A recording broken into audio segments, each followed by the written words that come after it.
పరమశివుడు తెల్లగా ఉంటాడు.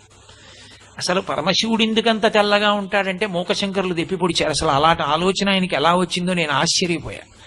ఆయన ఒక శ్లోకంలో ఒక అద్భుతమైన మాట అన్నారు. అమ్మవారి చిరునవ్వు చూశాట శివుడు. ఎంత తెల్లగా ఎంత స్వచ్ఛంగా ఉంది నా భార్య ఆ నవ్వు అని అప్పటి నుంచి ఆయనకి తెలుపు మీద వ్యామోహం మొదలైందిట. మొదలై నివాసాన్ని తీసుకెళ్లి తెల్లని వెండికొండ మీద పెట్టుకున్నాడు. మా ఆవిడంత తెల్లగా లేదు అని తెల్లటి ఎద్దునెక్కేట. ఇంకా తృప్తి కలగల. తెల్లటి పంచె కట్టుకున్నట్ట. ఇంకా మనసు తీరలా. తెల్లటి విభూతి ఒళ్ళంతా రాసేసుకున్నట్ట. అయినా మనసు తీరలా. తెల్లటి మణులన్నీ తీసుకొచ్చి వేసుకున్నట్ట మెళ్ళో. అయినా మనసు తీరలా.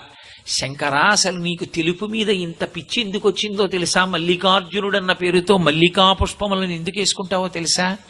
మీ ఆవిడ చిరునవ్వులోని శుద్ధత్వాన్ని చూసి ఆ